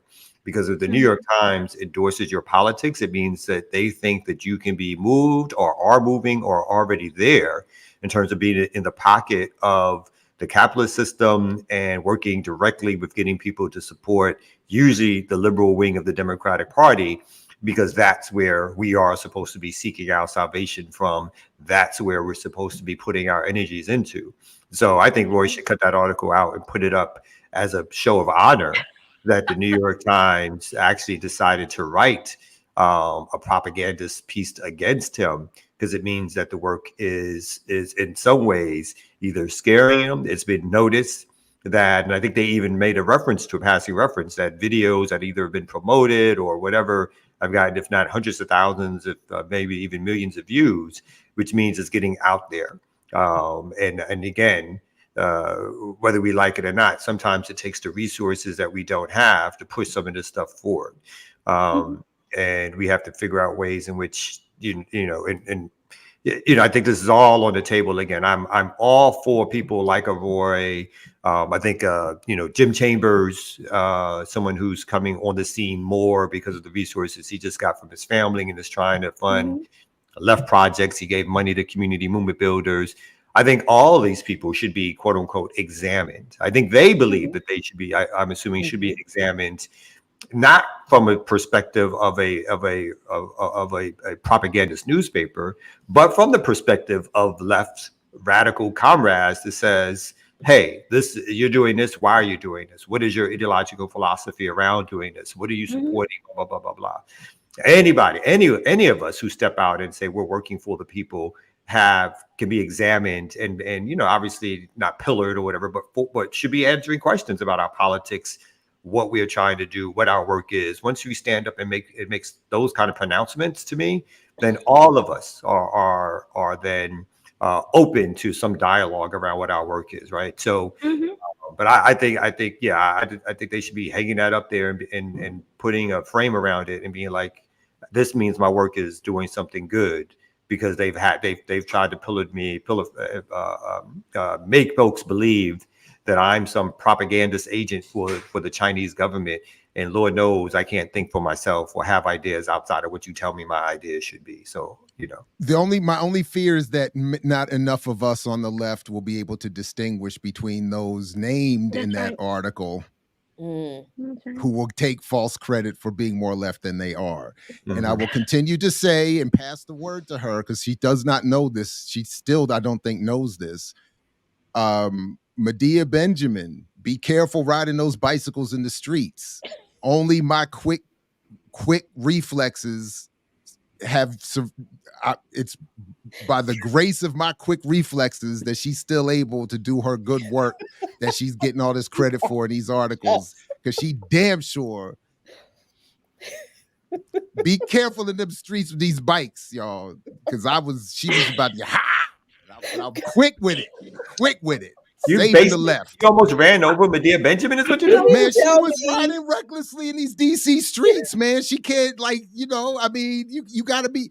I already got my issues with the cyclists and the class and racial politics of bikes in DC streets as it is, but I was just like, man, she was just, doing it, blindly riding through the streets on her leftward march. Wow. And I was like, leftward march. And I was like, I'm happy you got reflexes, Jared. Thank God for that. It's that Mama's Biscuits drumming. That's what I'm trying to tell you. Quick. I do want to say this real quickly. I think, yes, we should be proud of the work that we're doing. And I think, and I appreciate it. Come on. I think we're all part of that too. Community movement builders and the work that folks on BAB, everybody. I think we should not, though, allow that to kind of deviate us from the seriousness of this shit. There's a reason why they're operating in the way that they're operating right now. There's a reason why Cop City is being built. There's a reason why there's more war. There's a reason why there's more militarism. There's a reason why there's more persecution. There's a reason, right? And at this moment, it's not about backing up. And it's not about staying silent. In fact, it's about hitting harder. It's about pushing harder, because that means that we're doing exactly what we're supposed to be doing and hitting the nerves that we're supposed to be hitting. And I think what has happened historically is that, when you look at the Red Scare and you look at McCarthyism in its moment, and when you look at COINTELPRO, a lot of people had to deny their identity as socialists. They had to deny their identity as communists. They had to go into spaces and do another type of political work. That it wasn't less meaningful, but it was another type, because they couldn't do it and couldn't go as hard because of the level of persecution. And I think we're in a historical moment. We don't know what stage in in the revolutionary process we're in. We will know it after we pass it. But at this moment, we cannot be scared or back ourselves down or like be unorganized. Actually, we have to be more organized than ever. If we don't belong to an organization, we should join an organization.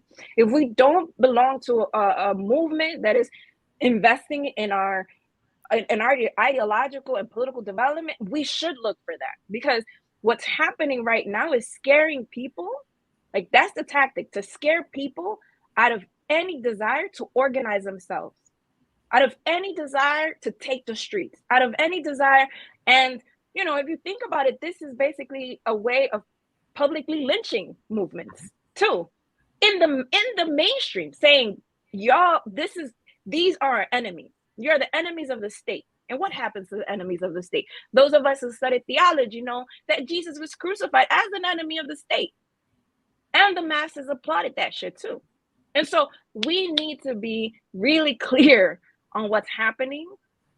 Yes, we're doing the Lord's work. We're doing great work. And we need to keep doing more. And that shit needs to be multiplied. And we need to reach millions. And so, you know, I think it's very serious. And Jared, don't go hitting nobody on their bikes, man. We need you outside. You can't get locked out, brother. He's out of control. Claudia, do you see what we have to deal with every 3 days a week between Kamak over here and between dude. No, I'm saving the people. I'm out here saving the people. Save the people. Save the people. No, but seriously, this is you talked to, you said a couple of times, you know, the historical moment we're in, and I don't think people get how deep that is, because the People's Forum just wrapped up, like I said, the summer series on Pan-Africanism, which it was just doggone amazing. It was just amazing. And it takes a whole lot to impress me, but I was like, damn, I didn't know that. Good God, that is amazing. And I'm not even finished all the courses. I think I got 2 courses to go back and catch up on.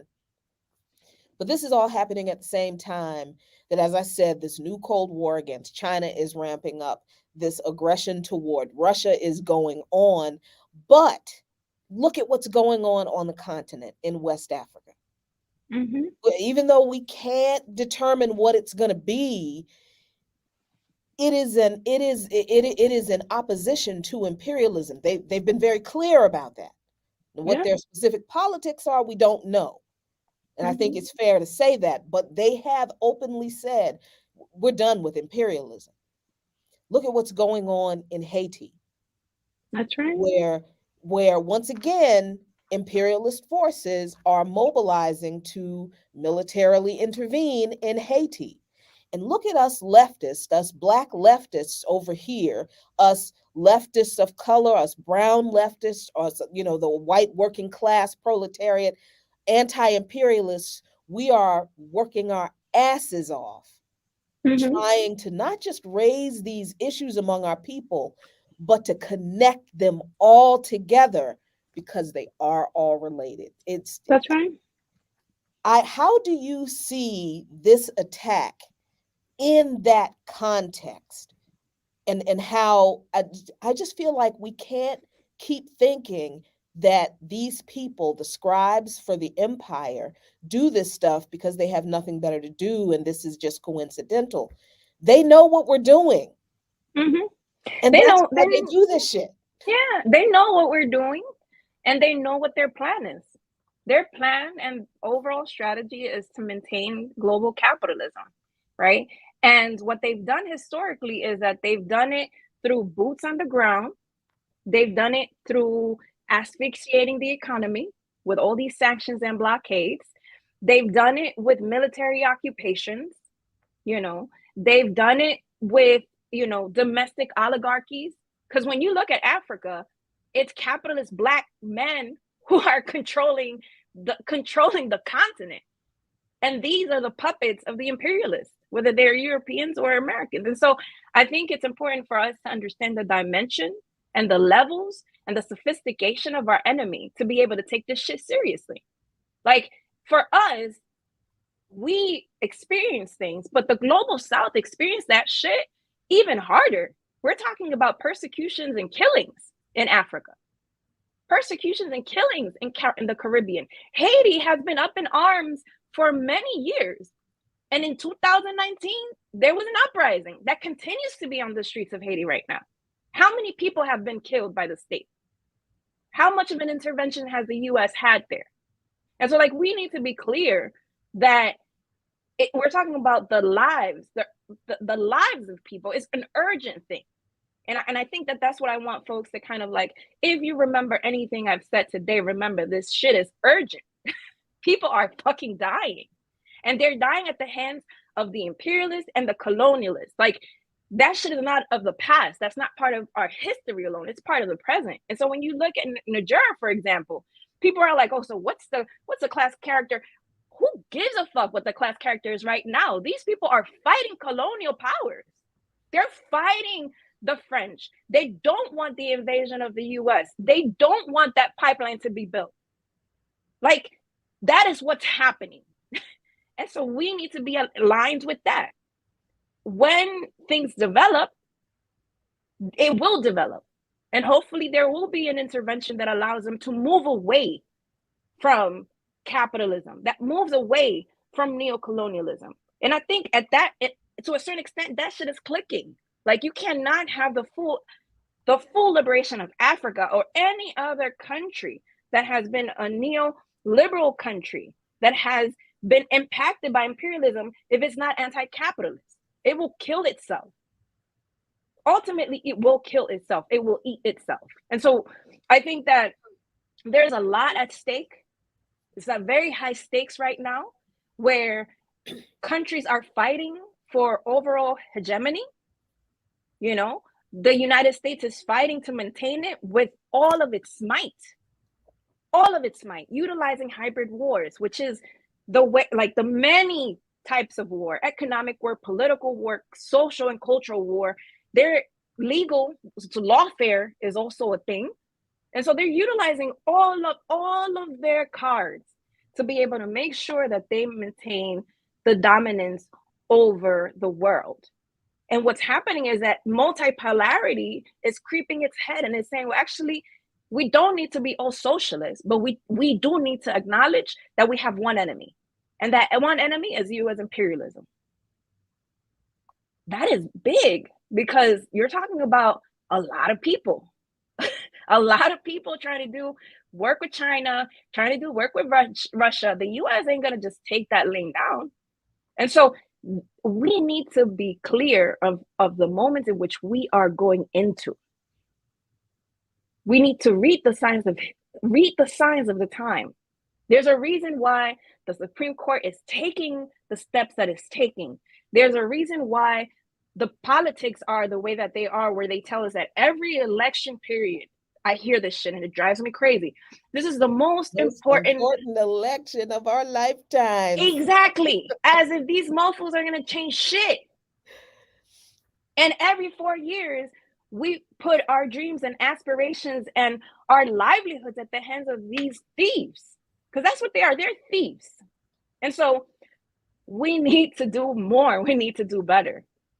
And so the times, these are the times. If we don't do the shit we're supposed to be doing now, we're going to be going back 50 years. If you have an 1938 policy creeping up again and saying, well, anybody that does this type of work is subjected to investigation and possibly being locked up. I mean, come on now. Mm-hmm. I was just at a forum and we were talking about the recent arrest here just a few months ago now of the Atlanta Solidarity Bail Fund, SOL Fund. And they were talking about how they had a bail fund.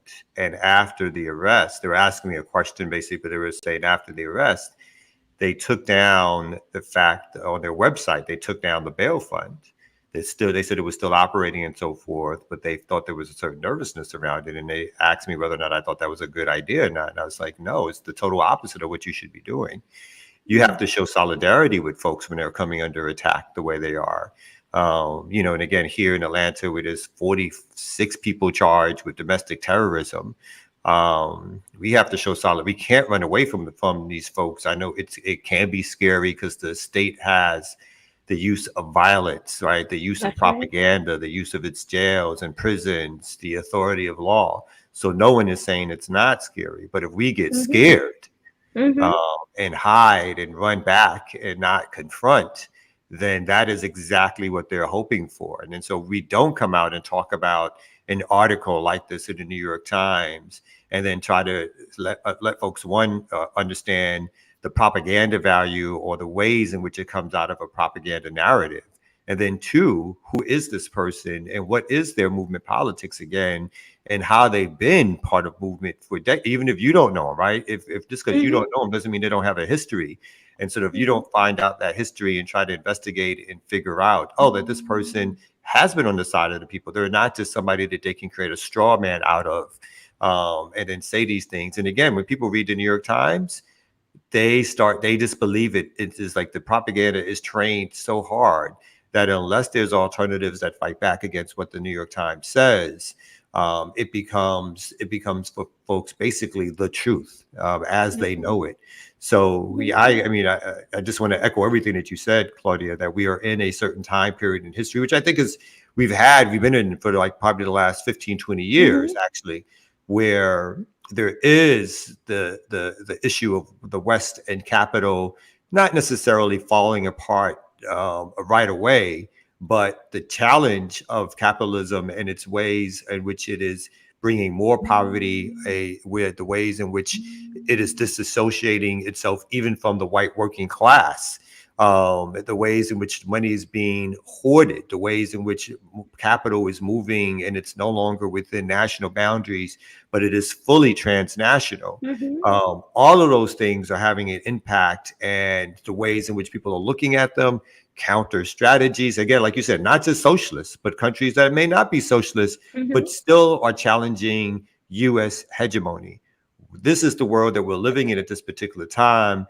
For those of us who consider ourselves left, socialist, radical, nationalist, revolutionary nationalist, or whatever, communist, whatever it is, anarchist, whatever it is, what is it that we need to be doing these time periods, i.e. joining organizations, creating alternative strategies, putting out alternative uses of propaganda, organizing. What is it that we should be doing during this time period that gives us an opportunity to fight back against the power of capital? And I think that's the stage that, that's the ways in which we need to really understand what's happening currently, what will probably be going on for another time period, because it's either going to go one way or another. Either we're going to defeat some aspects of capital, create some bastions of liberated territory, or we're going to get defeated. And the fastest way to get the left defeated is for the left to fall apart, to attack itself, to point fingers, to believe the propaganda of its enemies, to not figure out how to have its fights, but to keep on going. Those are the ways in which the left can get defeated. And so people have to understand that these propaganda tools by the state, by capitalist class, are meant to hurt us and disband us and make us point fingers at each other. And we have to be able to not fall for that trap once again. Claudia, before you say anything in response, could you add to that, if I could just vegan sausage back off of Kamal's point there real quick? What is going on here? And just this 3 days a week for me. I don't know. Thanks for that segue, Jerry. And I'm just because since the People's Forum got called out in this, I just, if you could just add to your response something specific about what the People's Forum actually is. You said a little bit, but maybe just sort of reiterate what the People's Forum actually is, what it is advocating, what we can look forward to coming up. And as someone who completely failed on his commitment to that Pan-African course this summer, it was remarkable. So it's all, I mean, but just, if you could just, in terms of what Kamal was talking about, what is the People's Forum actually doing, advocating, and anything else you'd like to say, please? Well, I'll share this, Jar. You could study on yourself, you could do the self-study. We have a self-paced track. So You can have access to all the material that you need, or go through the 6-week course on your own time. So that's that's kind of the idea behind a lot of the courses and a lot of the work that we do at the People's Forum. Our desire is to be able to do mass political education. And I say our desire is because although we reached 2,000 people who actually signed up for this course, we need millions. So 2,000 is not enough. It's not scratching the surface of the people that need access to our working class history, to our working class struggles, to be able to understand it from a materialist reality. And by that, I mean, like, scientific socialism, understand it based on history, on the economy, based on organizational theory. And so what we do is create a space that provides the political education that hopefully equips organizers to do the work that they need to do, theoretically.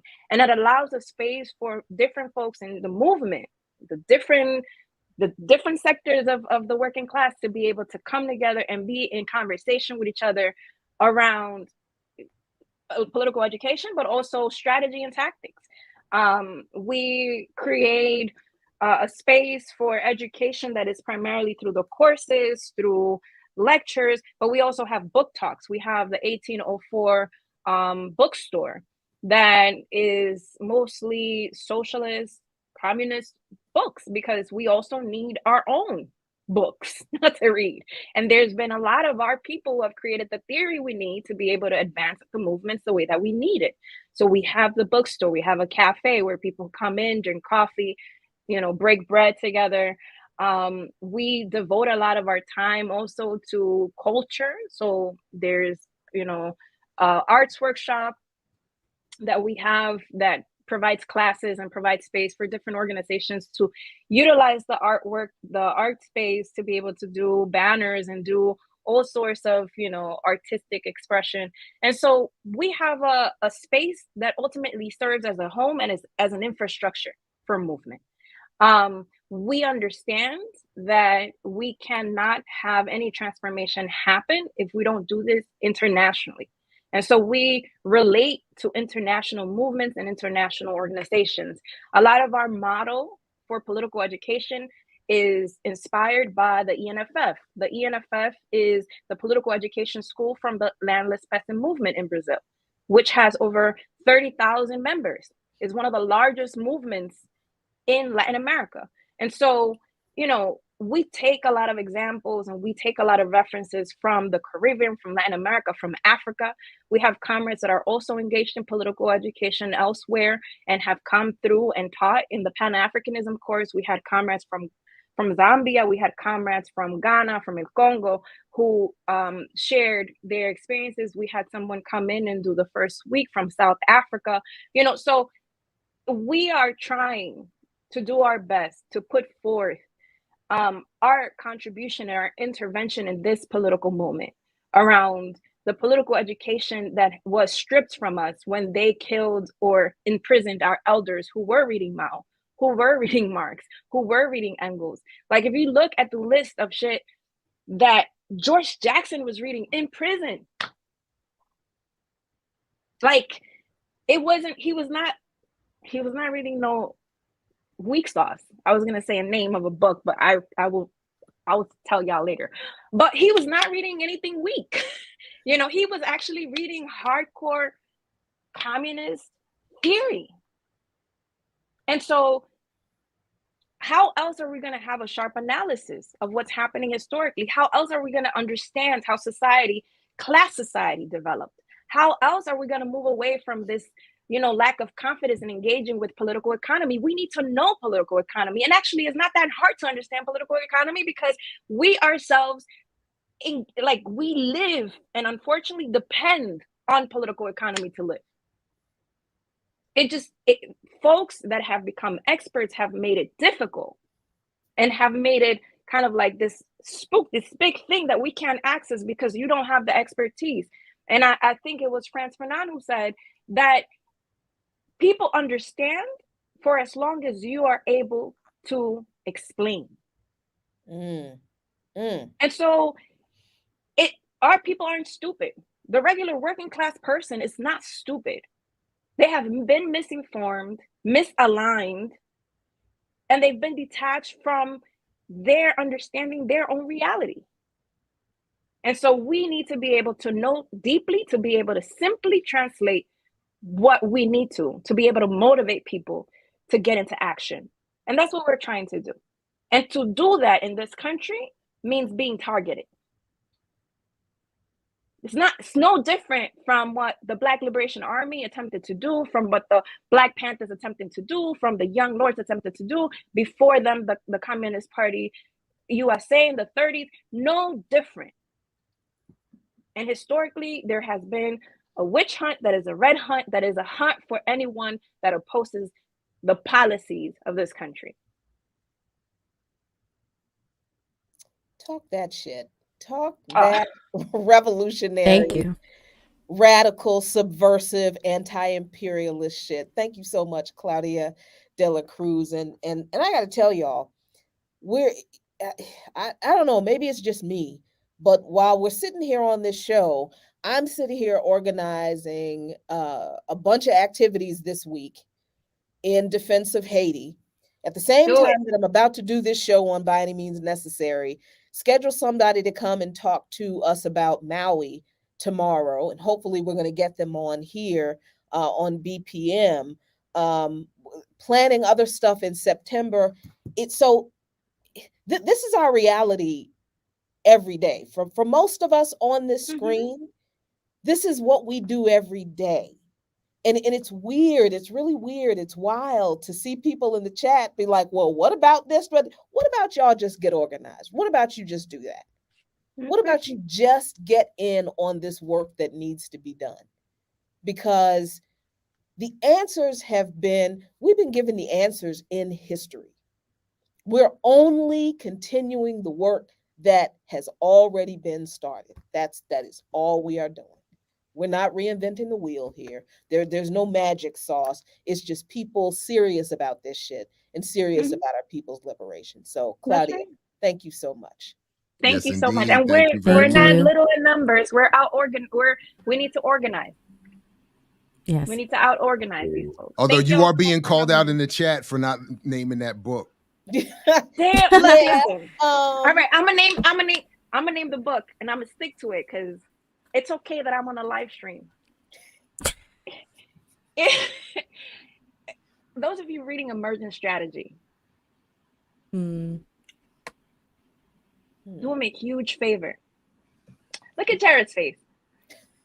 The what is it? CPO Principles of Petty? What is it that your thing has? Anyway,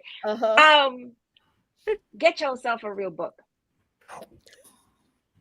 And the reason that I'm saying this is because there is misleadership of our class. There's nothing wrong with, pleasure activism. There's nothing wrong with all these different things. But if it's not based on the material conditions of our people, if it's not based on where people are fucking hurting, then you're as privileged as the people writing that shit. We have no time for that level of privilege. And I'm not saying don't take care of yourselves, because God knows I love my pedi and my manicures and all that shit. I'm not saying don't take time to, make sure that you're well and all that shit.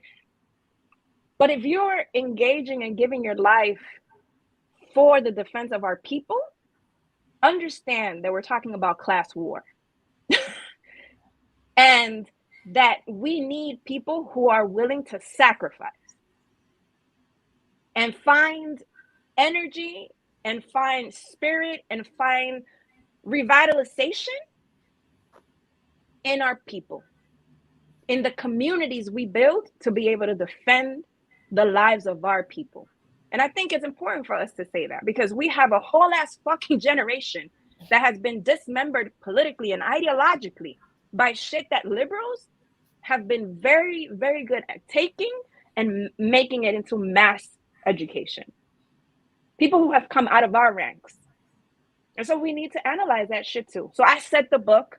I'm on a live Thank you, stream. Claudia. And can I just co-sign? I know we're running out of time, but I just want to quickly co-sign because and this is where the principle of petty comes in, that this being the 50th anniversary of the hip hop and all this discussion, all this, I have been respectfully, with all due respect, disagreeing with Adrienne Marie Brown for 20 years around how we define and analyze what we call the struggle and the problem and what then we should do about it. So I'm not surprised that you and others might have this criticism of this more recent work. It's I think this is part of an ongoing struggle that we have to keep having with folks who are platformed and presented as the acceptable representation of struggle. That's right. So No, thank you. And there are many issues. There's many issues, but we need to know what the problem is. You see, there's a difference. Many issues, the problem. And we need to address the problem, because we don't want to address the problem, then we're merely dealing with symptoms. That's right. We need, we got to have that beef. I'm getting a lot of heat for reviewing that book. We need to have a BPM roundtable on that book, because we can talk about Kat's it. been emailing me. I know. Oh. I'm saying, I don't want to fight. I just want to talk. Well, let's talk. No, I want us to talk because people are fighting me in my emails. Oh, they're fighting you about the socialist reconstruction? Yeah. We can have that. Let's have that conversation. It's a nationalism, socialism recurrence of the argument. But yeah, I would love for us to Lucretia, Claudia, and anyone else. We should definitely. Anyway, thank you very much. Thank you, Jackie, for setting this up. It's always a pleasure. Thank y'all for having me. Take care, y'all. Thank you. Jared, don't go running on anybody on the streets, please. I'm doing what I can. I'm trying to save the people. You know what I'm Got all that pink on. Bye, y'all. Peace. Take care. Bye. Peace.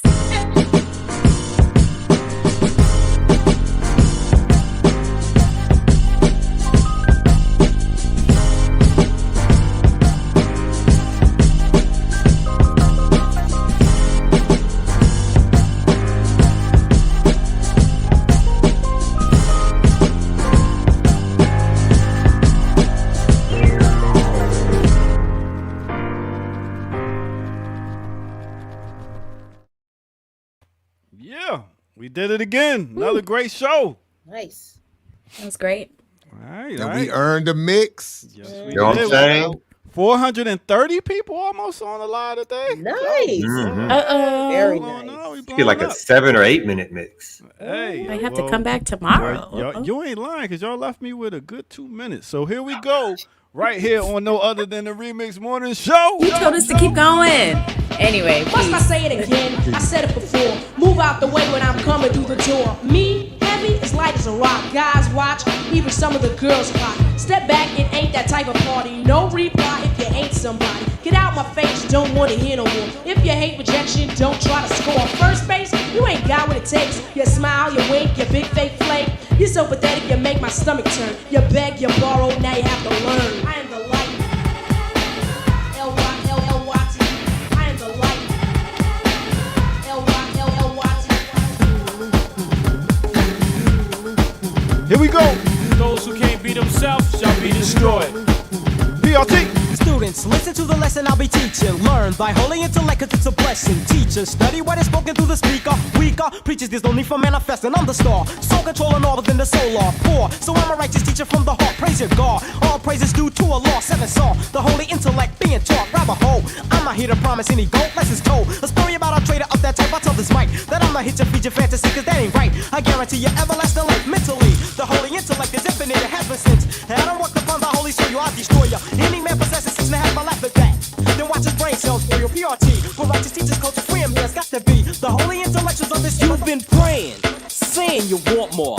The sound is hype, and we're sure that you feel real good when you're part of a kid and play adventure. I think it's time to make the floor burn. What I'm saying is, it's your turn to do things you've always wanted to. Here's the jam For kid and play to you. Listen up to what I'm saying here, work it out. Oh, you ain't staying here. Troopers and troopettes should notice. Listen close, don't blow this chance. To get next to the opposite sex, it means If you ain't down, use the exit. just like Brutus. We always knew this. On the strip, y'all, we can do this my way. 1990, Chub Rock jumps upon the scene with a lean and a pocket full of green. The green doesn't symbolize I made it on the top, but RoboCop last year was a shock. The tone of the Popeye cut shook your butt. Kids are screaming, the media says what? Kind of music is this for you to dance to? The man with the plan and the band. We out of here, y'all. Leave the smack and the crack for the whack, throw the vial and the knock, keep a smile like that. Leave Happy the mic birthday, and the gun to Renee! the store and ignore temptation set by the nation. Racial game cause it's pain needs a new rep. In your hearts and mind, never forget Giuseppe Hawkins. And when you're walking, you know just one. Black on black, remember that, it's important. Anyway, the shunless one, bring forth the fun. No hatred, the summer's almost done. No time for sleep. Jump in your Jeep and pump up the funky beat. Holy. Burn, Hollywood, burn. I smell a riot going on. And we out of here. Guilty, now they're gone. Yeah, I'll check out a movie, but it'll take a black one to move me.